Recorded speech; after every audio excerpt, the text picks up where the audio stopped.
Dear friends, whether I personally like it or not, whether Pakistanis in general appreciate it or not, it is clear beyond a shred of doubt that Prime Minister Narendra Modi's recently held state visit to the US was a huge success from his personal perspective, from his political perspective, as well as from India's perspective at large.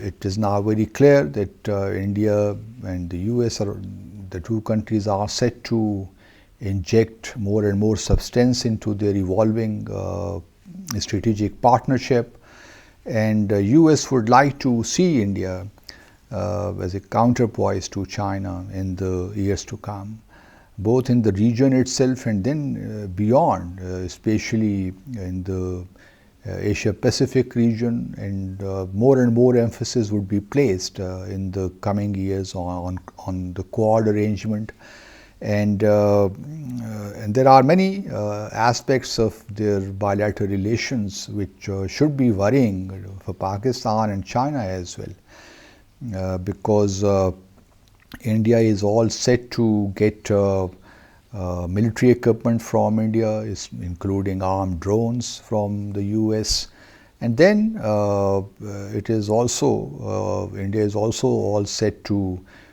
get advanced technology from the US, also in the defense area. So Pakistan and China will have to revisit, recalibrate, and see how they do not allow India to pose threats to our security, to our or to the peace in general. It is somewhat a paradoxical situation because India is also a member of the Shanghai Cooperation Organization, and as far as I am concerned, I have been saying all along that India would become a major impediment to the growth of the Shanghai Cooperation Organization. So at some stage India will have to decide whether it is part of the region, or it would align itself with the US strategic or global objectives to counter China as well as Russia. So we will see how things really evolve in the months and years ahead, but the game, or the diplomatic game, is getting increasingly complex and difficult, especially for Pakistan and China. Now I was actually wanted to talk more about an article which was published in the New York Times by the editorial board of the New York Times under the caption "The India Quandary."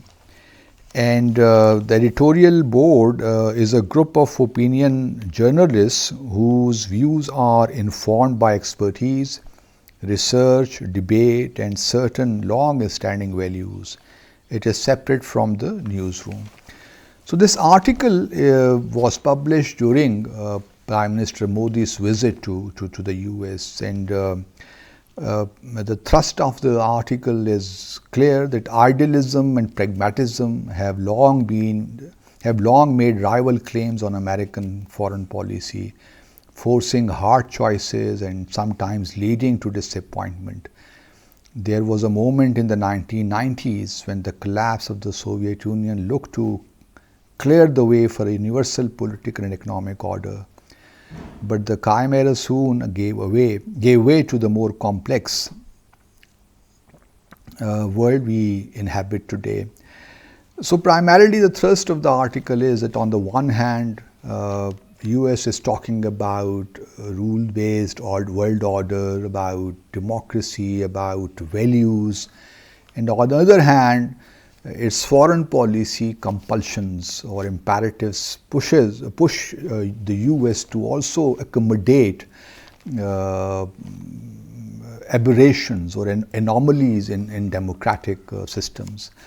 And then the article highlights what India has become under Prime Minister Modi, especially when it comes to Indian minorities and in particular the Muslim minority, and how India is moving from democratic values to authoritarian or majoritarian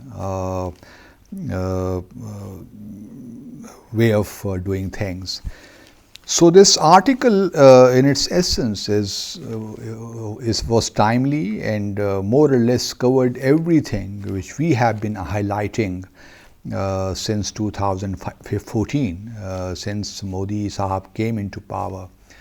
Since then, because I was in India from 2014 to 2017, so I'm an eyewitness to how things dramatically changed in India. Whether it is,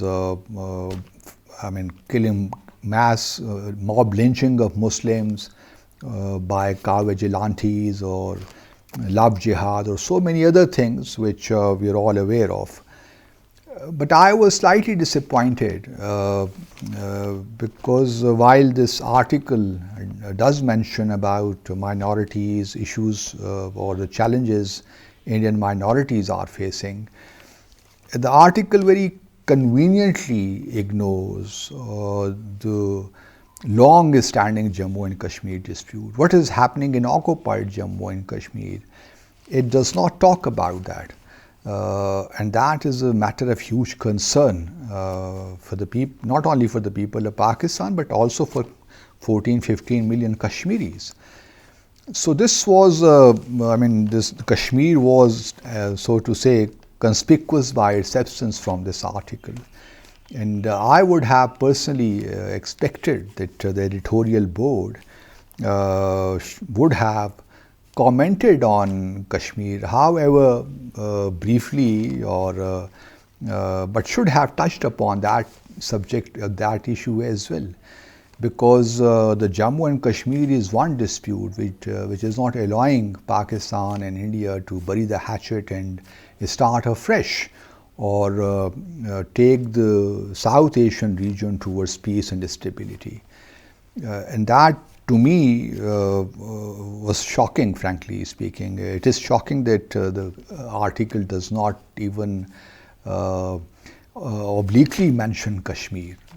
And this is something I would say that perhaps a failure on our part as well, failure on the part of diplomacy, Pakistan diplomacy, that we have not been able to generate or sensitize the world about Jammu and Kashmir, despite the fact that the people of Jammu and Kashmir have been giving huge sacrifices, and more than 100,000 people have been murdered. We have, international human rights organizations discovered many mass graves as well in occupied Jammu and Kashmir. But the editorial board of the New York Times very conveniently rode roughshod over the aspirations of the people of Jammu and Kashmir, and that is something which is incomprehensible as far as I am concerned. Take care.